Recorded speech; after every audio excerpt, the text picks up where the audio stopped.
Well, I think one of the biggest misconceptions is the fact that kids aren't just eating cardboard. Like, there are trending meals available in schools, and I'll never forget. So, someone on my team, so she's new to the industry, he was like, "Yeah, like I don't feed my kids, or I don't send my kids to school to buy lunch at school because the food is gross." And I was like, "Whoa, whoa, whoa!" I was like, "That is not true." I was like, Yeah. "Let me educate you."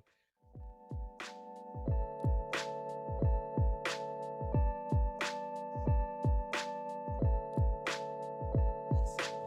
Marlon, what's up, man? How are you doing today? I am doing fantastic, Wes. Thank you so much for having me on the podcast. I feel like this has been a long time coming for us to either be on each other's podcast somehow, but you beat me to the punch, and here I am on your show, and I'm super excited about it. Yeah, I was thinking about that earlier, and I think we originally tried to do this back in like 2020, and then schedules didn't align, and then you guys got busy and have just been blowing up over the past couple of years, and just doing awesome work in the child nutrition and restaurant space, and we got busy as well, and so yeah, this has been a Hey, long time in the making. yeah, I was gonna say, don't put the blame on me because I know you guys are blowing up too. You guys got really busy as well, so I think we're both responsible for these horrible schedules that we have, and for having to wait so long to make this magical moment finally come to life. I mean, being busy is a blessing, especially these days. So, I mean, I'm not It complaining. is. I know you guys aren't either. And I know you guys are actually working on some big projects, which is one of the big reasons why I wanted to kind of, bring this conversation back to life because I'm super excited about some of the things that you guys have been working on and that you guys have coming down the pipes here in the next couple of months. And I really wanted to talk to you today a little bit more on this new initiative that you guys are working on to really kind of rebrand child nutrition because I mean, I think that I love this industry. And when I say that, I genuinely mean that. This is the only industry. A lot of people don't know this about me, but this is the only industry that I have ever really worked in. And I got involved in this industry when I was like 11 years old. And it was, I kind of got indoctrinated into the industry because my dad's been in it my entire life. As I had a company since, I was 6, 7 years old, and so I mean Mhm. I've gone to child nutrition conferences and SNA events for forever, and so I really don't know much outside of school nutrition. So hearing some of the things that you're working on right now are super exciting to me, and I'd love to know a little bit more about kind of what you guys have coming down the lines in the next couple of months. Yeah, well, I mean, first off, I have to say that you're kind of an outlier, man, because most people they don't have the opportunity to grow up in this industry like you did. Like this industry is is known to a lot of people as like the country's best kept secret.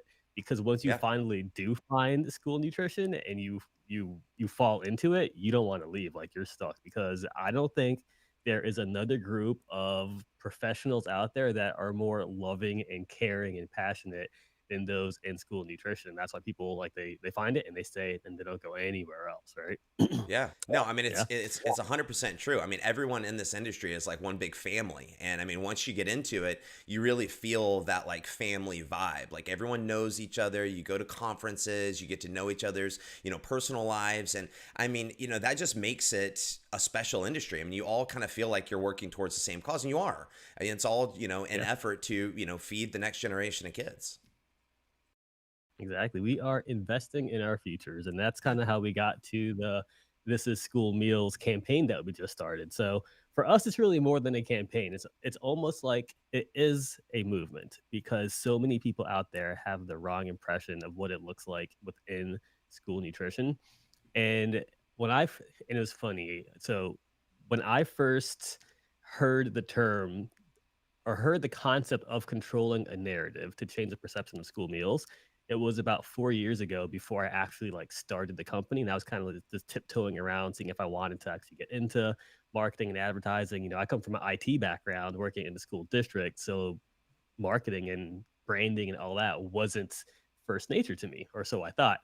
But I was visiting with Greenville County Schools back in the day. I reached out to Joe Urban. I had no idea who he was. And I was like, hey, I've been hearing all these things about you, good and bad, but I want to base my opinion of you off of me meeting you, not other people. So I went out there. He opened his doors, right? Welcomed me Mhm. in.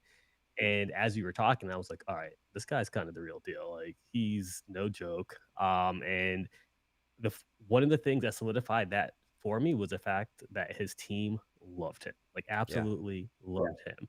And as we were talking about his program and how he does what he does and why he does it, he was like, "We need to control the perception of school meals, and we need to post pictures and videos of more kids eating healthy, delicious meals." And I Mhm. was like, "Oh, like, that's cool." And, like, 4 years later, just kinda, like, kept growing and growing and growing to the point to where when I was at ANC this past year, I was like, "Alright, it's time to actually be intentional about changing the perception of school meals," because for the past 4 years, I've been doing it, but not, like, focusing on it, and then now we're truly focusing on it. So after ANC, we put together a quick like intro video of why we needed to do this. So Mm. it pretty much opens up with me sitting in an orange room because everything has to be Of orange, course. and I do my little intro. We show a quick highlight reel, and the reason why I did that, like, I haven't actually broken this down for anybody yet publicly, but the reason why I set it up the way that I did is because, I guess you can say I am, what's the word I'm looking for? Uh, Gosh, people a lot of people will sometimes get the wrong impression. I'm polarizing, right? So Okay. I would say influential people tend to normally be polarizing. And one of the ways I guess I am polarizing is some people that don't know me think that like we do all these flashy things and it's really about us. It's not about them, which absolutely isn't the case. First and foremost, I do things for my God, right? Mhm. So it's never for me, it's always for him and for other people because I love to serve. So I was strategic in the way I set up this video where it starts off and it's a lot of stuff about NextGen Network and the room is orange, this and that. But then I snap my finger and that's when I say, but it's not about me, it's about Mhm. you, right? And then the room changes to black and then we give our spiel on why we need to rebrand school meals and how important school meals is and how we all need to do this together. Like not one person, not one organization, alliance, association, school district, manufacturer can do it on their own. Like we have to come together and do it as a team. So yeah, we're gonna attempt to rebrand school meals, and what we're doing is working with a bunch of industry members to create some really cool content because we love to create content and working with some school districts as well and then sharing all the content to really educate the masses like everybody across the country because a lot of them don't know that school meals they not only are they delicious Mhm. but they're healthy too and every kid out there should be eating lunch in there or breakfast, lunch, and supper if they can within their schools. Absolutely. I mean, it's interesting hearing you talk about that, and I'd love to hear your thought on this. What do you think one of the biggest misconceptions is that people have about school meals? Because you're talking about kind of changing that perception of school meals. What's one of the biggest misconceptions that you see in going to schools, talking with parents, that you feel is in need of changing?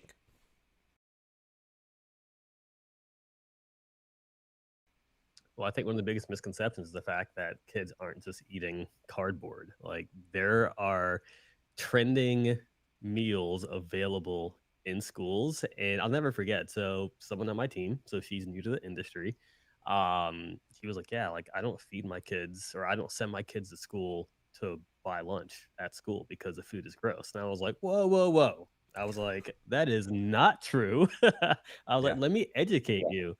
And she just flat out didn't know, like, because all she heard was what her kids would say or what you would see Mhm. on the internet. So I actually took her to a local school here at the district I used to work at and blew her mind. She had Mhm. no idea that the dining spaces were as beautiful as they are and the food tasted as good as it did. Like, I tell people all the time, like, I've gone to school districts and I've had a better meal in that district than I had at the restaurant the night before. Like, it's Yeah. crazy.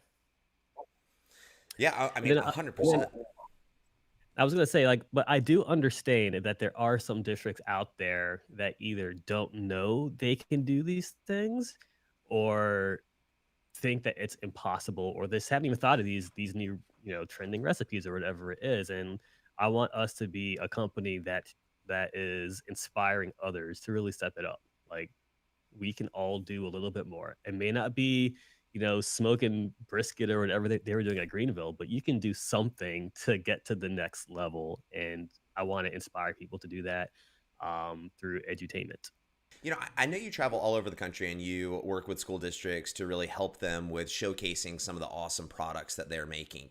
I'm just curious. I mean, if you were stranded on a desert island and you could pick one school meal that you've had in the past year, what would that school meal look like and where was that meal from? Oh man, all right. So it's gonna have to be Aaron Smith in Seattle Public Schools.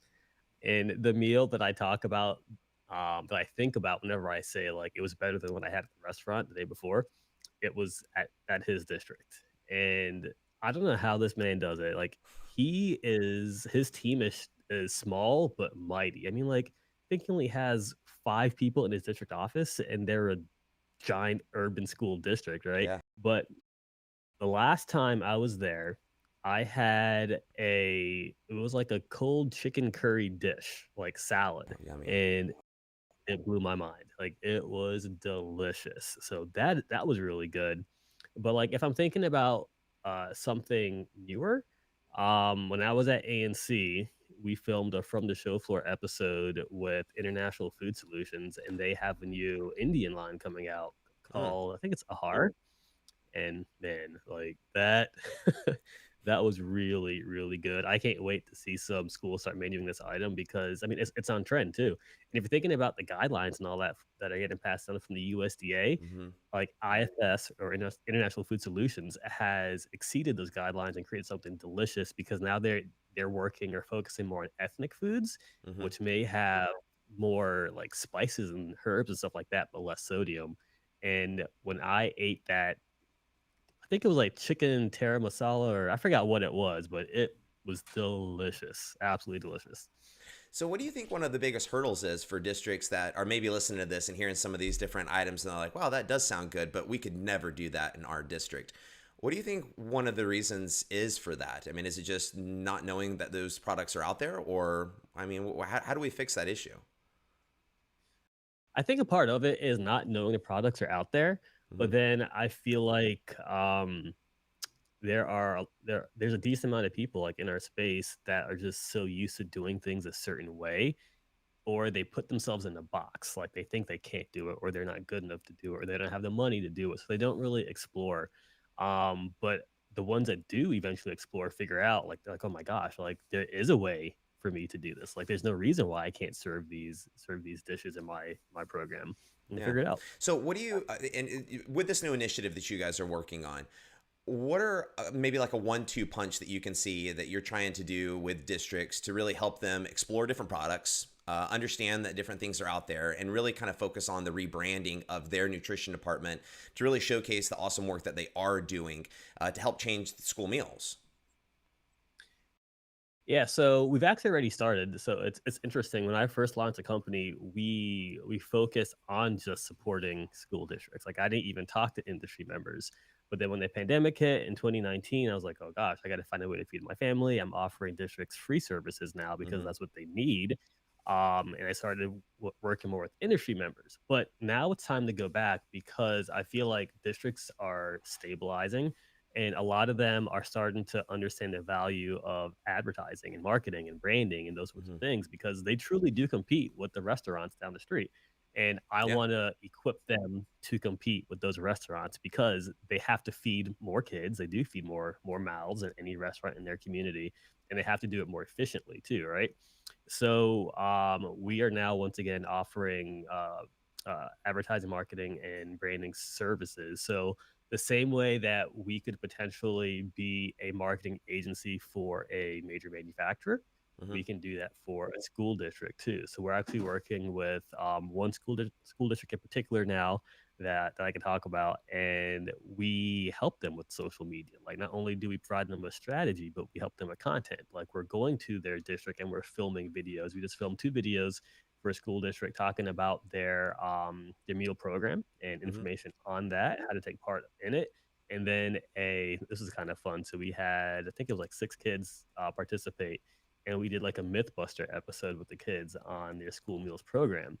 So we're doing stuff like that, and really just training and educating because there's a lot of things that we can do that we can teach them to do so they can do it on their own. But there's some things that, we just help them out with because they're not walking around with cinema grade cameras that can produce high quality video. But one thing I will say is we do try and stay away from like template based creative Mm, because every district across the country is so different. They're all different, right? yeah. And I mean, I have a full design team. So if you need a logo designed or whatever it is designed that can go on a wrap on a truck or make, clings or even simple things like digital media, that's what we do. So we do everything from A to Z for districts right now. And really it's all about educating them and helping them, empowering them to meet the students where they're at. So they want to participate. So when you are talking to districts, and let's say that there's a district, let's say there's a small rural district that wants to do something to kind of start now. Maybe it's starting a social media channel, or maybe taking better pictures. What kind of tips do you have for districts that want maybe just like an easy kind of starter toolkit. Let's call it a beginner kit to kind of rebranding their school nutrition department. What's the first thing, second thing that a school district should really focus on to help them change that image in their district and in their community? Oh man, so that's a tricky question because in a perfect world, I would say create your own social media platform. Like you should have your own Instagram, you should have your own Facebook, you should be on X, you should have Snapchat and Twitter and all the Yeah. things. Fortunately, a lot of districts don't allow school nutrition programs to have their own brand or their own voice, which drives me crazy because if you're thinking about the makeup of a district, there are Hmm. only two verticals in a district that are profit generating: before and after school care and food nutrition services. Hmm. And FNS is literally like a restaurant brand and they should have their own voice. So if you're able to do that, I would say, you know what, create your own social media accounts. If you can't do that, work with communications, make some friends, create a champion, and empower them to start sharing content for you. So there's that. And then just content. Like if you're building a brand, you're building trust. And you got to create like Joe Urban said back in the day, take pictures of smiling kids eating healthy and delicious foods. Start telling stories, be authentic. And I think something that a lot of districts may not do enough of is like really like truly being authentic and showing stuff like behind the scenes footage like hey like we're making lunch today like let's watch that video and let's take the pictures and have the conversations that a lot of districts are afraid to have. Like I love it when I see or I hear of a problem parent calling into the district complaining about a school meal that their kid told them about but they're completely wrong because Hmm. kids are they have Right. imaginations. Sure. And I love it. I love it when those parents become champions, and I wanna see more people telling that story because that's truly changing the perception. Like, the parent thought this one thing, but it wasn't the case, and the district brought them in to educate them, and now they're a raving fan. I wanna see Yeah. more stories like that out there because 'cause they're everywhere. It's interesting because I'm not a big social media person, and I know there's probably a lot Mhm. of people out there that love social media. There's a lot that probably hate social media, but I think that what you're talking about is 100% accurate. I mean, social media is one of those necessary evils in today's world, just because there's so many people on it, and there's so many parents on it, there's so many students on it, and I mean, connecting on that media, I don't know another way, a better way rather, to connect with your local community and really show them and explain to them what it is that you're doing in your child nutrition department. But I see so many people that take pictures and post them, and there's no pride in the picture. It seems like there's no Mhm. thought on what the story is, like you're talking about, that they're explaining. There's really, it's just, they take a picture and they post it, and then I see this and I'm like, is that really what you're trying to showcase though? Because I'm not sure that this is the image that you're trying to get across. So my question to you, I know that you've got a design team, you've got a lot of experience with really helping districts with branding and marketing. What's maybe a suggestion that you have on really telling that story, whether it be taking an image from a different angle, whether it be, coming up with a creative post. Are there any tools that you've found that a district can tap into that make that a little bit easier? Because you might have directors that say, well, you know what, I'm just not a storyteller. I'm just not good with picture taking. I hate social media. I never take pictures and post them myself. So, I'm doing the best that I can. What's maybe like an easy 1-2 kind of thing that a district can do to really kind of kickstart their storytelling journey and maybe just take better pictures? Well, if you're talking pictures, something that's really simple is getting a light box, right? So back Mm, in the day, I used to teach a class at different state conferences on food photography, and it's really not that difficult. I mean, just have decent lighting. Lighting is so important whether mm. you're filming a video or taking photos or whatever. And if you can put a decent light on your subject, the picture's going to look like at least a minimum of like 30-40% better, right? But then like you want to take certain pictures a certain way, like top down shots are great for some things, but maybe an angle shot is great for some other types of food. And you really want to, so kids eat with their eyes, right? So take a picture of something that looks delicious and then promote it on social media or on your newsletter or like whatever it is, and talk about not only like what the item is, but uh the fact that it tastes good and how it's going to benefit the student as well, right? So it's not. I don't think it's that difficult to tell a story or to take a good picture as long as you're intentional about it, right? And I know with national school like breakfast week and lunch week and stuff, like take a photo of breakfast or lunch and then promote that and tell the story about how important that meal is for a student to have so they can be fueled throughout the entire day so they can learn, get better grades, and so on. Yeah, I mean, I never honestly even thought about the light box. That's a great tip for people to really kind of improve those pictures. And lighting is so important. It really is crazy. I mean, I remember I was Mhm. looking back on some of the podcasts that we did back in the day, and I mean they were just horrible, horrible, horrible. Audio's Mine too. terrible, video's terrible. It's grainy, and I'm like, I look back on that and I'm like, we need to remove these. Like they're just not they're not the image that I think that we are trying to convey to school nutrition departments. We can do so much better. And lighting is just one of those little things that you don't really think about, but it really does make all the difference in the world. Yeah, but at the same time, though, like I had the same thought because whenever we first started our podcast, like it was just audio only, and then it was so we were talking about like tech off camera earlier, right? So Yeah. we started off doing audio only, and I was just using two like basic mics plugged into my laptop, and that's how we started or launched our first series. And then from then on, I was like, all right, I want to step it up. I want to get a cool looking microphone, like something like this. All right. And I want to get a soundboard. So I did that, upgraded to that.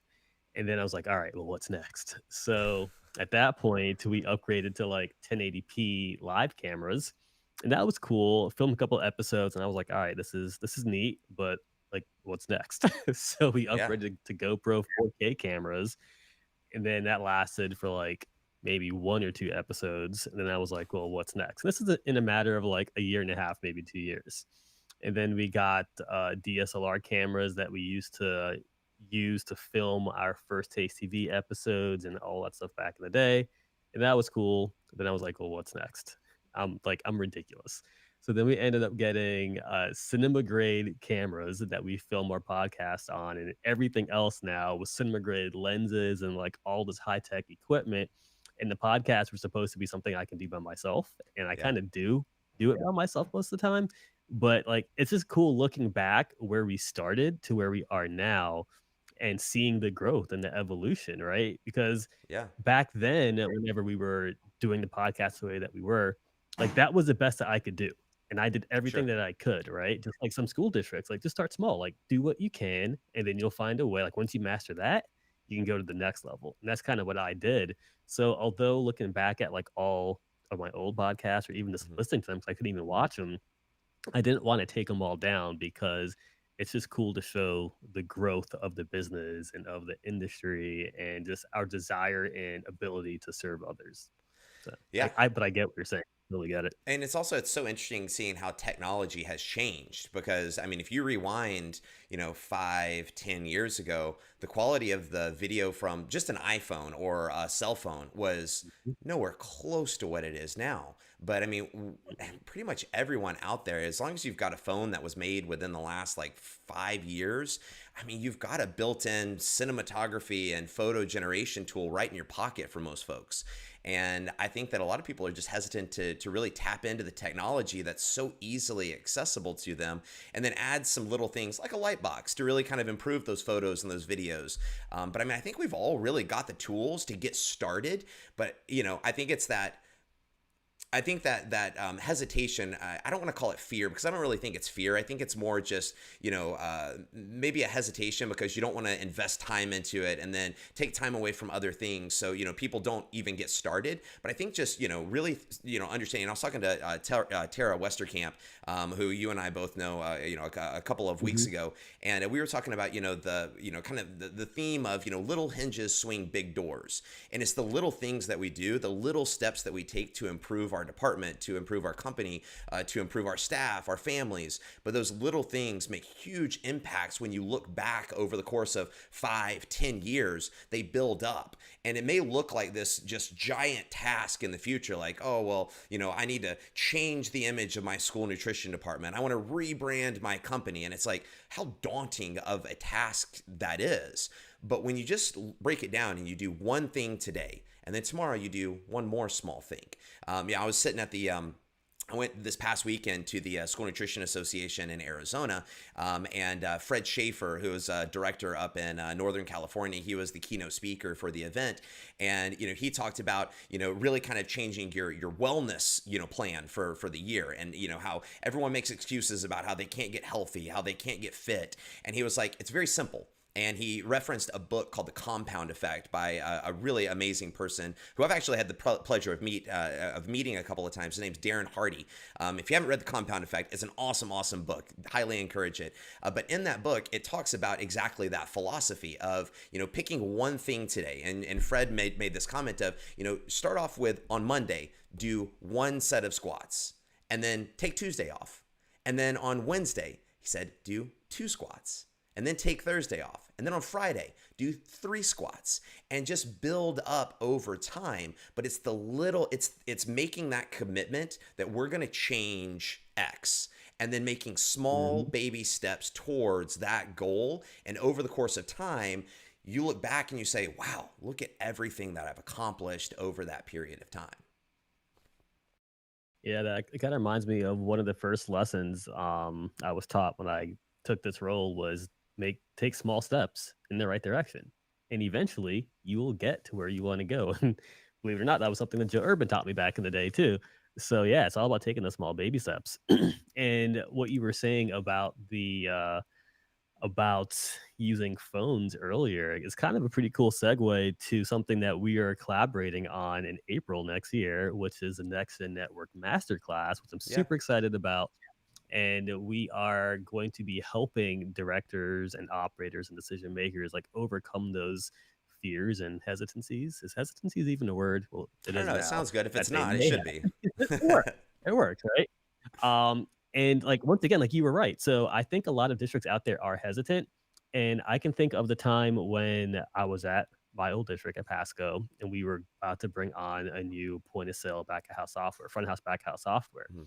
And it's kind of a daunting task to redo the technology for an entire district. And we had at the time like what 70 plus schools and another like 20 something charters, and nobody wanted to do it. Like no one in the actual kitchens wanted to do it 'cause it's a lot of work, a lot of learning.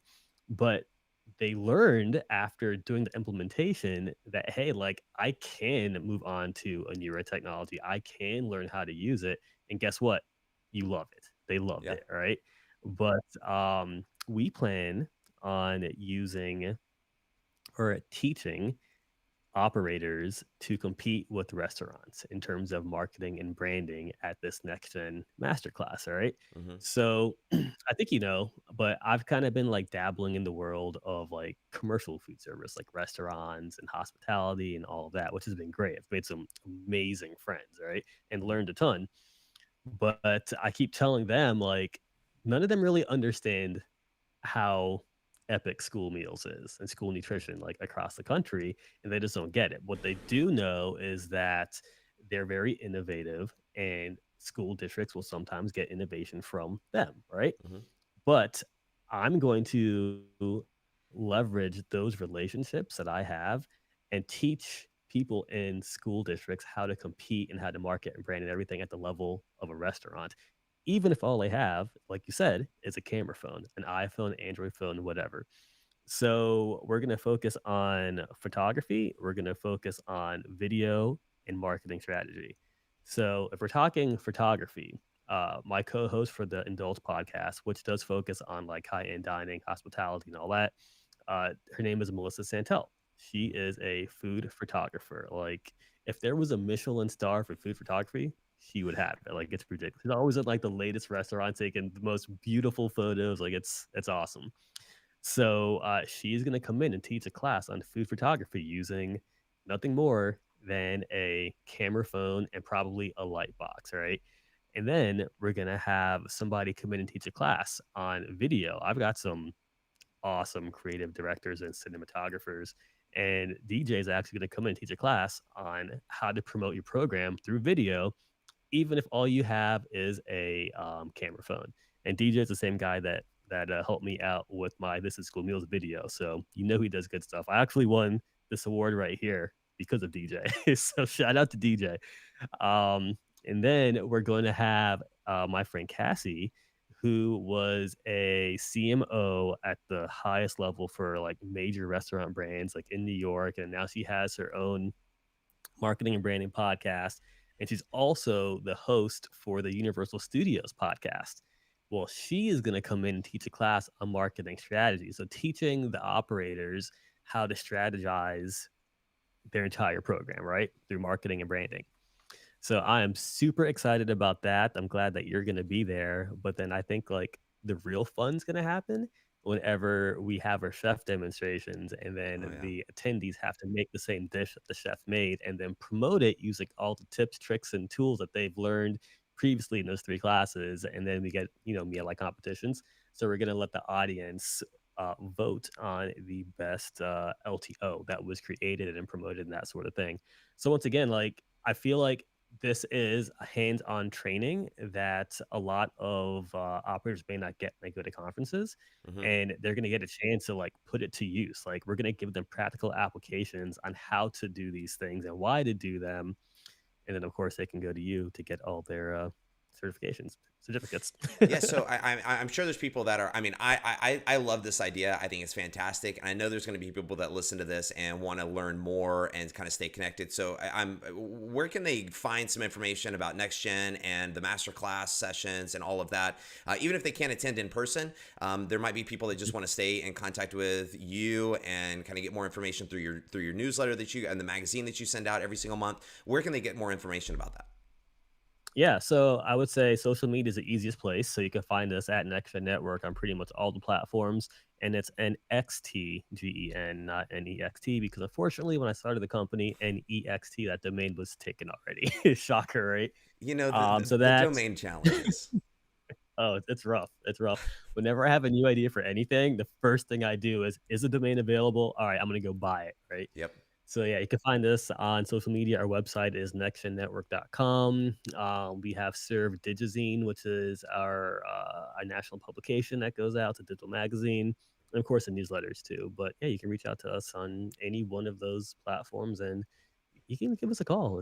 Our number is 1-844. Wait, no, it's 844-698 NXT Gen 1. That's wrong. 844-698-4361. So, all right, let me start over again. It's 844 next gen 1, the number 1, because next gen always wins. I We'll completely also put it butchered in the that, show but notes.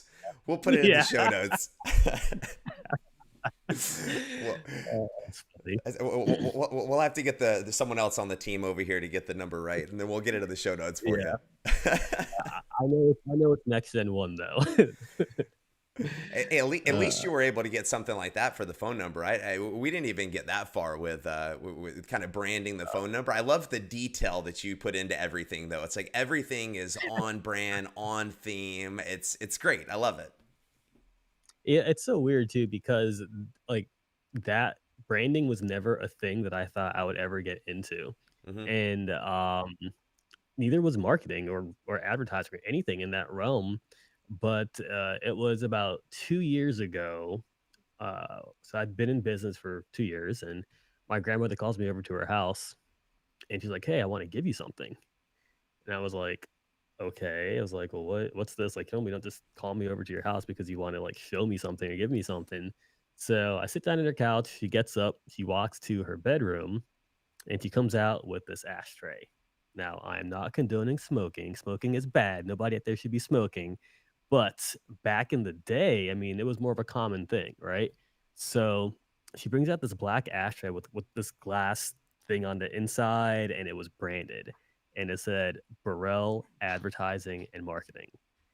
And at that point, it dawned on me that I had fallen into the exact same thing that my grandfather did and my grandmother. So my Wow. family's Jamaican, and my grandfather was the first black man to have a marketing advertising agency on the island. Wow. And I had known this, but it never occurred to me that I'm doing exactly the same thing that he did. So my my grandmother hands me this thing, and I'm like bawling, crying because I'm an emotional guy, right? Like I have feelings, and I love my grandfather, right? And like when I saw this thing, I was like, oh my gosh, like this is what I was always meant to do was what he did. And, it was just really cool, and I posted something on LinkedIn about it, and, Betsy Whitehead she's a retired director now, she's retired, at the time Mhm. she wasn't, from a district in Florida. She saw my post, and she was like, "Marlon, when I was a kid in Jamaica, my father would get this as the Christmas gift from No your way. grandfather." I was like, "Oh my gosh." It was almost like just confirmation from God that I'm This doing is the meant right to be. thing for the right Yeah. people. It's meant to be. And honestly, like, that's kind of where this confidence comes from that I have is because I truly believe, like, I'm meant to be doing this, and this is just my blessing, and this is what God wants me to do. Like, I'm gonna take these crazy chances and do all these wild things that He's given me these ideas for, because if they came from Him, like, it's a done deal. Like, I already won. Like, I'm doing the thing that He wants me to do, so I can't fail. So that's why I'm just so passionate about what I do and how I do it, and I'm kind of getting to the point now where I'm more, like, unapologetic about it, but Yeah. for good reasons. So, So, I mean, yeah. obviously, it sounds like your grandparents had a big influence on you, whether you realized it or not, on Yeah. kind of the future path that you would fall into. I'm curious to know who else you might say had an influence on you with kind of getting started with either school nutrition or getting started with kind of marketing and advertising, and or maybe it was some type of a book that you read or something that really just kind of like sparked your interest in that. But is there anyone that comes to mind, or maybe any book, or I mean, I've talked to people before, and they're like, "Oh yeah, I watched this movie, and it really told me that I was, I meant to do this." But did you have a similar experience to that though? Yeah, so I would have to say, Julie Hadeen, recently passed, my old director from Pasco. She was probably one of the biggest, if not the biggest, reasons why I'm here where I am right now. Hmm. So, I mentioned that I used to work in IT, right? So, Yeah. I was like the nerdy guy that just sat in a corner, wanted to fix computers, didn't want to talk to anybody, right? It was like I'm truly an introvert. People don't get it, but I am. Like I can be an extrovert and I can turn it on when I need to, but Yeah. I would much rather just like be home not talking to anybody playing a video game or something, right? Hmm. So, Julie allowed me to recognize that I'm more than just the introvert that I thought I was. Hmm. So I'm extremely competitive. So like I like the extroverted side of me comes out through competition and through games and just having fun, just being silly, right? And she allowed me to be as silly as I wanted to be and try all these the wildest ideas. Like I remember we had one of our back to school meetings and we had 700 people in attendance, right? Hmm. And I don't like doing public speaking. So she wanted me to speak, and I was like, "Oh, how am I going to get out of this? Right? I don't want to speak in front of a bunch of people." let me just come up with a game show or a talk show, right? Which is crazy because that's exactly what I do now. It's like this silly idea I had years ago turned it into my career, which is wild. So oh gosh, what was the name of the show? Not Regis and Kathy. Who were the people that took over after Regis and Kathy? It was Oh, Kelly. Oh, Michael and Kelly, Michael and right? Kelly. So Yeah, Michael yeah. Strahan and Kelly Michael Ripa, right? Strahan. Yeah. Yeah, right. So so me and my friend Bonnie, who worked at the district, like we did like a whole like skit off of their show and did interviews with people across the district. We talked to teachers, we talked to school nutrition professionals, bunch of people, recorded a TV show, and then live on stage, like we almost did like a mock talk show, right? And I was just looking back and I was like, oh my gosh, like if Julie would have never allowed me to play around with things like this back in the day, I probably wouldn't be doing it right now. So I would say Julie because she allowed me to like start blossoming and supported me throughout the entire way. Um, just another memory I had of her was after she allowed me to leave the district to pursue my career at Meal Viewer. Um, I was on my very first trip ever, very first conference, right? And I probably about 6 months after I'd spoken to her, and she finds out that I'm 30 minutes, 45 minutes outside of Illinois or outside of Chicago, right? I'm there for a conference. So she sends me a text at like 11 o'clock at night. She's like, "Hey, Marlon, I hear you're nearby. Like, we should get together and catch up." But I didn't know that she was at a meeting with the Alliance Directors Group, which is some of the most innovative directors across the country, right? Hmm. So they all get together a couple times a year. They do a meeting. They solve problems for industry. Well, she was with this group of directors, and she brought me out to hang out with them to network. And that single introduction to that group of, I think at the time, maybe like 15 directors, Yeah. really set me up and helped me to build relationships that kind of carried me through the pandemic and like all the way up until now. Like I've met some amazing friends from that group, like Eric Span. Like, you know, Eric. Eric's a Hmm. great dude, Yeah. super Awesome. innovative, crazy smart, and just a good human being. And I met him that night all these years ago. So Julie Hadeen, miss her, love her, wouldn't be here for work for her if it wasn't for her. Another person is Tommy Wofford, right? So Tommy is a previous owner of MealViewer. He sold it to Heartland School Solutions and is off doing his other ventures right now. He's a serial entrepreneur, right? Hmm. Well, he turned into being a great friend and a mentor, and he's the one that offered me the position that I took whenever I left Pasco. So I went to go work for him. And the very first day in his office, like we weren't even there for my first day. I take it back. My wife and I were there just to see the office, get introduced to the team, to see if I really wanted the job, right? Hmm. And of course, I took the job. But on his desk, I saw a book, and I think it was called "It's Not Just Who You Know, or It's Not Just What You Know." And I asked him about the book, and I ended up picking it up, and it was all about relationships, and it was all about valuing every single relationship, like no matter Hmm. how small, every single interaction, meeting, or whatever. And it was kind of intriguing for me because as a kid growing up, my parents used to always tell me not to burn bridges. And boy, I could torch a bridge, right? When I was like when I was younger, it Oh was yeah. bad.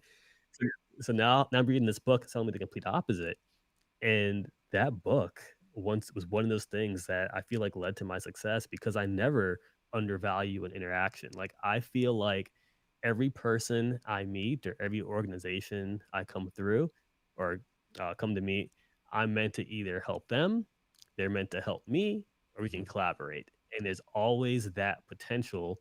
So I value everybody and everything. Like I take every single meeting. Like I don't care like who makes the request.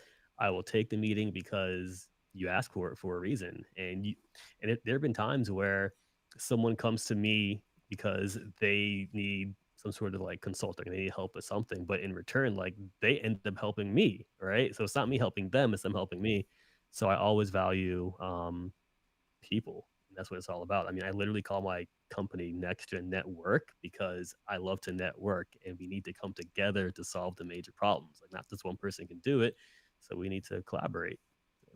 I love asking that question to people and hearing people's stories and how, other people have influenced them and really kind of helped them onto the path that they're on.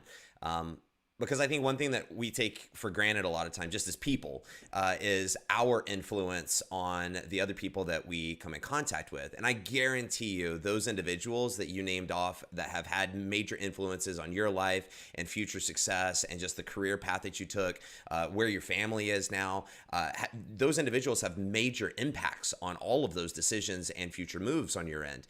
But I guarantee you they didn't know that at the time. They were just being themselves and being a friend and, inviting you out to somewhere. And it ultimately ended up leading to something so much bigger than that.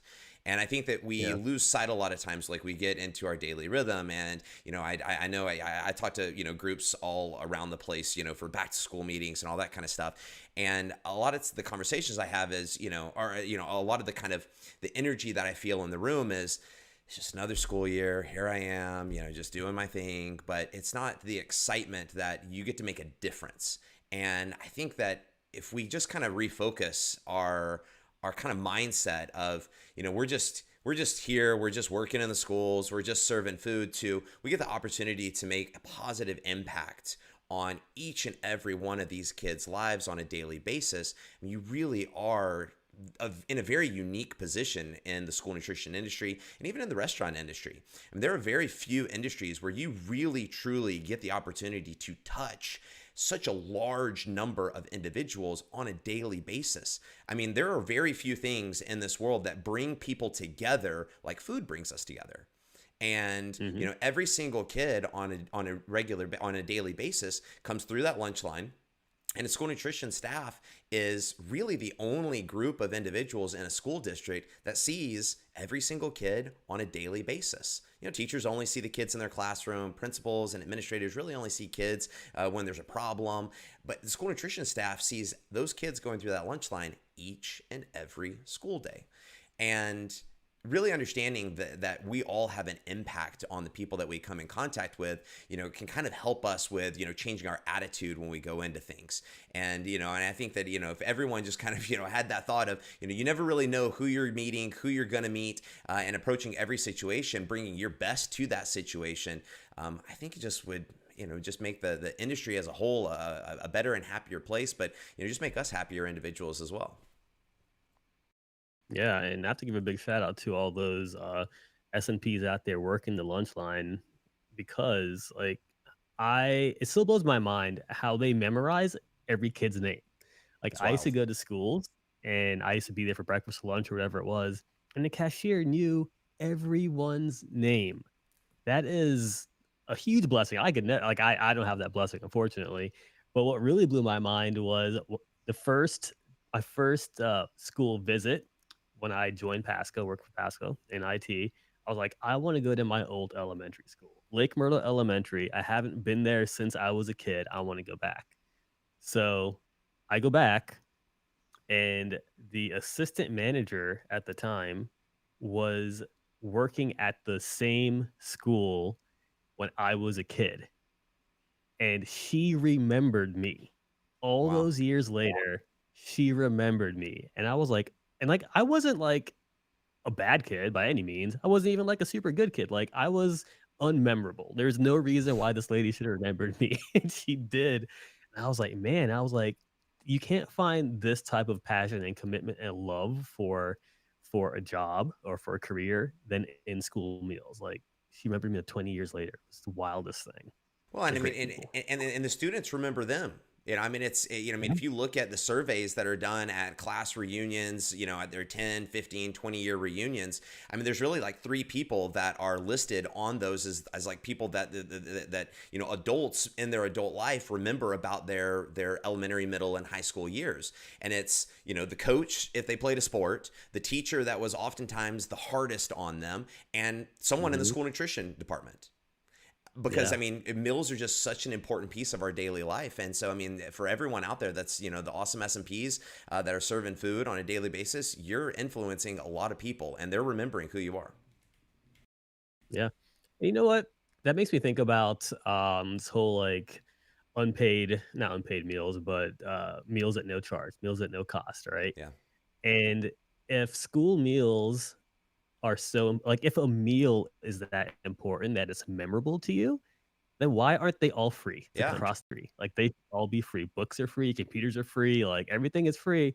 Why not the thing that fuels a kid to actually be able to use all those other things or to be able to learn or to create these positive memories and that sort of thing? But I guess that's a conversation for another podcast. It really is because you can't argue, you cannot argue that school meals are not important. And I mean, even the administrative team at a school district understands how important the meals are.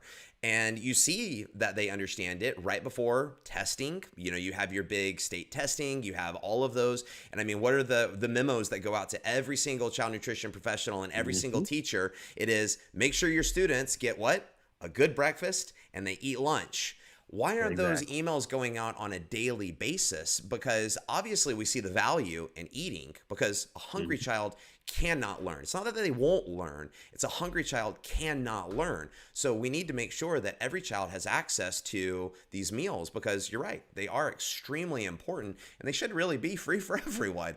But you're right, that is a conversation for another day. But yeah. Oh, man. So I have to ask you, like, out Yeah. of all the meals that you've had in the school, what is your favorite? I didn't ask you earlier. Man. What is one of my favorite meals that I've had in schools?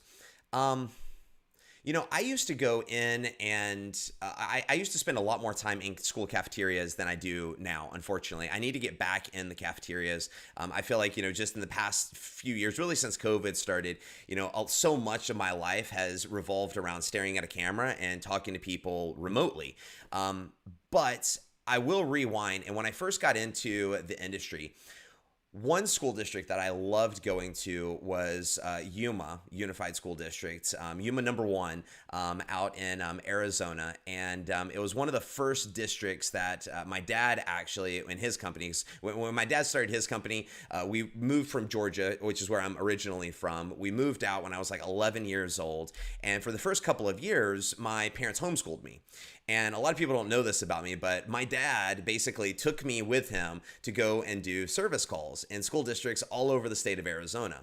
So when I go back and I see districts and people from the state of Arizona, like I just did this past weekend, it's really like a homecoming or like a reunion in a way, because a lot of those directors and child nutrition professionals, I mean, they've known me since I was a kid. And I mean, a lot of them still call me, my dad's name is Bart. And so a lot of them still call me Baby Bart, which was how they remember me. But Yuma was one of the very first school districts that my dad was able to, get when we first moved out. They just gave him a chance and really kind of, took him under his wing or under their wing and really kind of, helped him get into the child nutrition industry. And when we used to go there, they would make some of the most amazing fresh baked goods. They would bake their own breads. They would do, and they still do. They bake their own breads. They would do all of these just amazing, like scratch cooked items. And I just remember walking in and just being intoxicated by the smells and the aromas going into the cafeteria, which just made you so hungry for whatever they were cooking.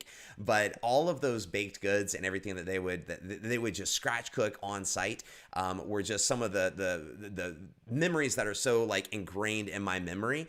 So I would have to say Yuma had a big influence on my kind of I guess, introduction to school meals, and one of the reasons why I just really fell in love with the child nutrition department. And they would always be so nice to you. Like we'd come in service schools, they'd give us baked rolls and they'd send them home with us, and they're just the Oh, yeah. sweetest people. But yeah, I would say Yuma and some of the work that they did back in the day. Obviously I know that child nutrition has changed a lot, which is why I wanted to know kind of a little bit more from you about some of the different innovative things that you've seen in your journeys out there.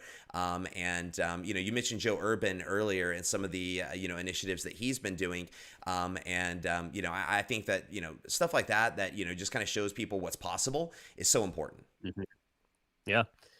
Yeah, so, I mean, Greenville has been doing amazing things. Pasco here does great things. Aurora County in, Colorado.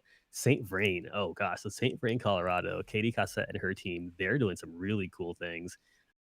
So we actually filmed a piece with them about their farm to school initiatives, right? So, like, when I say farm to school, like, I'm talking, like, not just produce, but cattle. Like, they Mhm. literally have cattle that they, raise with the ag department, and then they teach the kids, like, so you raise a cattle, and they butcher it, and then they serve it on their menus, and they teach the Wow. kids the process from A to Z, and I cannot wait till we can share that video. It is absolutely awesome. So there's some districts out there doing some really cool things, and we just love sharing that with the world.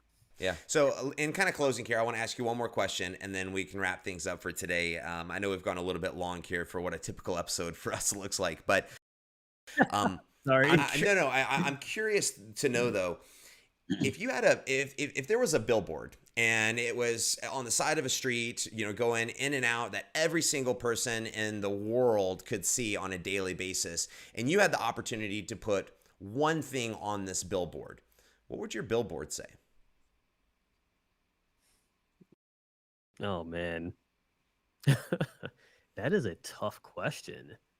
Um, and I'm guessing it has to relate to this conversation. No, it can be So, it can be anything. all right. Well, I mean, for me, there's one like obvious answer, and that is some sort of message that talks about my faith. Because if it were not for Jesus Christ, I would not be here doing any of this. So, like, if it was something like that, that would be on the billboard. If it was something, more related to, like, school meals specifically, it would just say, hashtag "This is school meals," and I would use that billboard to educate people on how awesome the S&Ps are out there, how amazing their meal programs are, and how needed it is for more kids to eat school meals. And, like, I just envisioned it, like, this I call it TISM. My team hates when I call it TISM, but this is school meals. Like, I just want that brand on a black billboard in big white letters. Maybe it has a QR code and a website or something, but I love promoting good people and supporting my friends and promoting my friends. And I want this movement to be that main vehicle to promote all the food manufacturers out there, all the tech manufacturers, all the people that provide professional development like you guys, and mainly the school districts, right? Because you guys on the industry side, the manufacturer side, are providing school districts with solutions they need to feed more kids. So you guys need your shout out. The districts need their shout out. And if we can control the narrative and get more kids eating school meals, it's a better future for all of us. And that's what I Yeah, want to create or be a part of creating. I love it. I love it. Well, Marlon, thanks for being on the show. I really appreciate it. It's been fun, and we need to do this again at some point in the future. But we'll put contact information for Marlon and NxtGen Network and the rest of his team in the show notes. Yeah, no, man, it's been a lot of fun. I appreciate you. And I do have that phone number locked in. It's 844-698-4361 or 844 next gen 1. Love it, love it. All right, Marlon. Hey, man, it's been All real. right, catch Thanks, you brother. later.